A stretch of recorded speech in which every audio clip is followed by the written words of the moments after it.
Hello everyone, my friend, welcome back to another video. In this episode we're going to be talking about encoders and decoders. Now, you might be asking yourself, well, what the hell is an encoder and what the hell is a decoder? Alright, so to put it simply, it's a way to convert data types. So like converting from decimal, like 0, 1, 2, 3, 4, 5, 6, 7, 8, 9, to binary, zeros and ones, I guess. So let's first learn how to build an encoder so you can better understand how a decoder works. So let's say we've got 0, 1, 2, 3, and then we've got our output 0 and our output 1. Now let's just drop a little truth table here. We've got our data, we've got our output 1, output 0. Alright, so data 0, 1, 2, 3, and then we got our output 1. So when the value is 0, the binary code is 0, 1, or 0, 0, sorry. When it's 1, it's 0, 1, 2 is 1, 0, and 3 is 1, 1. Now, this makes it a lot simpler on us. So we know that 0, 1 is used twice, so we'll just put a simple OR gate. And now we know that output 0 is used twice for 1 and 3. And to put it simply, we just hook these up. So 0, the input, is basically ignored, because if all of these are 0, then the OR gates are basically just going to output 0, 0. So this doesn't matter. Alright, so 1 is connected to 0, 1, so we just hook up the wire. 2 is connected to 0, 1, and 3 is connected to 0, 1, and it's also connected to 0, or output 0. Now this is a basic encoder. We've transferred basically 4 inputs into 2 data lines. Now, what we can do with this is we can build a very simple decoder. So let's say we've got our input 0, input 1. Sorry, input 1. Now we've got our output 0, 1, 2, 3. Let's draw up a little truth table. So we've got our input, and then we've got our data. Now this will be a little bit different. So let's say 0, 0. Yeah, but the data is going to be 0. 0, 1 is going to equal to 1. 1, 0 will be 2. And 1, 1 equals to 3. Now this is going to be a little bit trickier than the previous one, because this one uses AND gates. Because in these cases there are no OR gates, because if this case it can only be this one, and only in this case will 1 be on. So what we do usually is we drop 2 different paths for this. We have NOT gate, or an invert version, and we have the regular version. So let's just do that. So let's just have the non-inverted like that. But then we also have the inverted here. Sorry for the crudely drawn lines. So 0, 0 means that both of these have to be 0. So what we're going to do is just have a simple AND gate, because only in this case only in the case where both of these inverted lines are on will 0 be on. So we just take from the 2 inverted lines here, and voila, we already decoded the 0. Now let's do 1. So we know that the least significant is 0 and the most significant is 1, or the binary.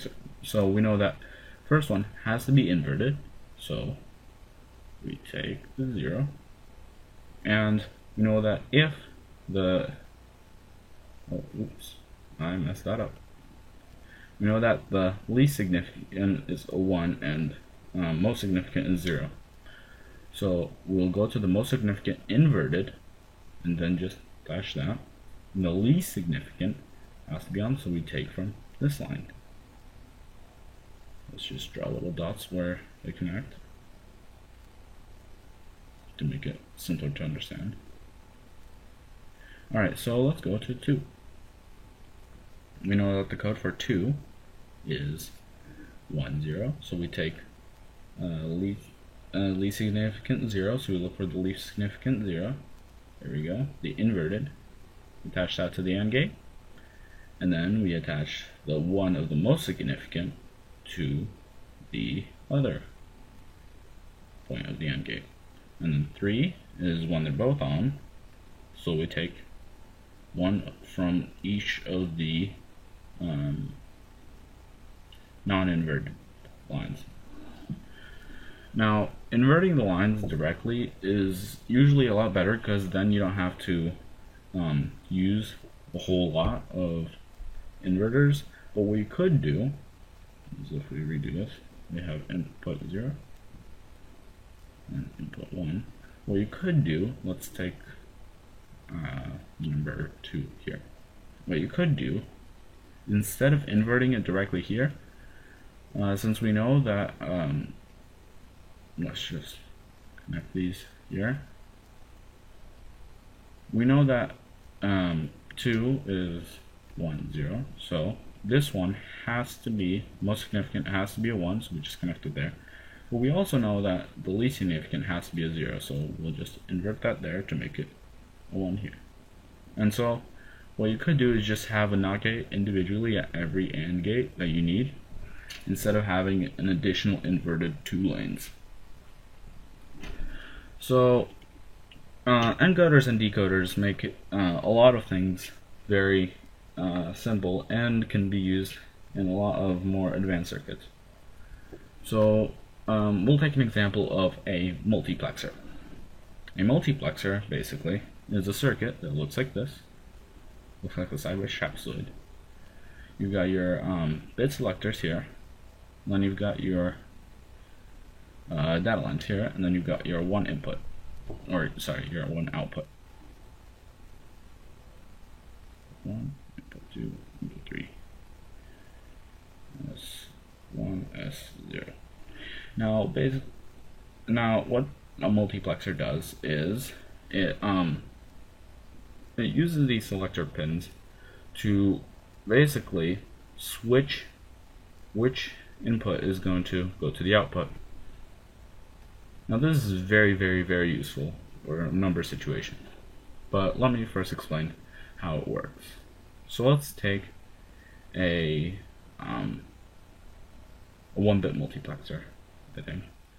So you got your one selector pin, and then you've got your 2 data lines, so input 0, input 1, and then you've got your output.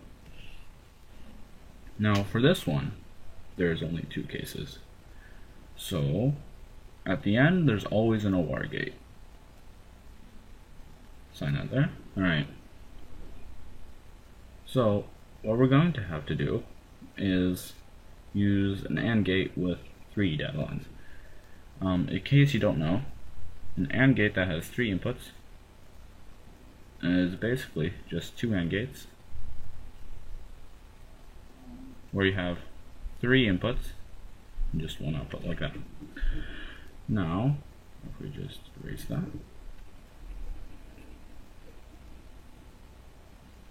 Alright, so for this one, we just build a simple decoder with an additional input from the selector pin. So, let's say if this one is on, then the only way it will be able to get to that is if it matches the selected pin. And same thing for the other data input.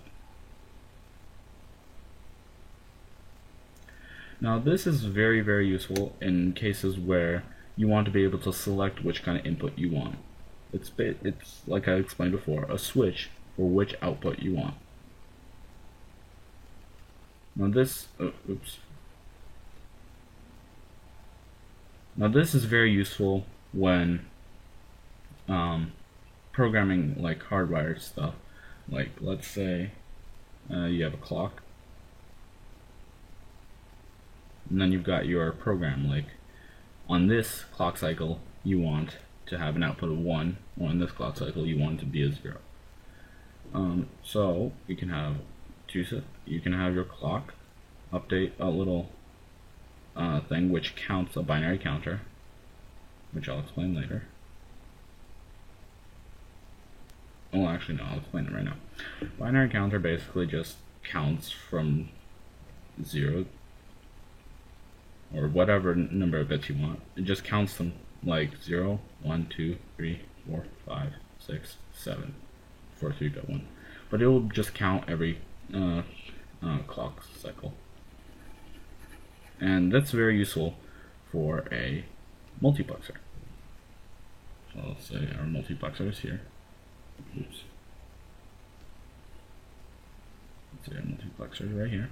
And then you can just connect the counter to the multiplexer, and then you can just get all of your information here. So like, yeah, it's a lot of fun to figure out how all this works, and I suggest you start building your own circuits.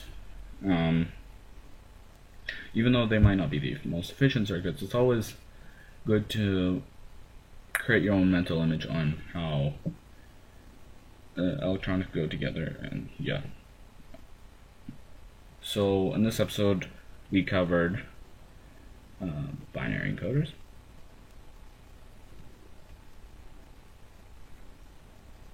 We know binary decoders.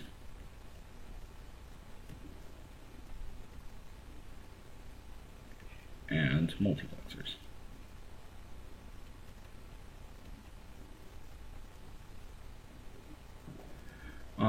I feel like I haven't been very open to questions, so if you have any questions, just put them in the comments below.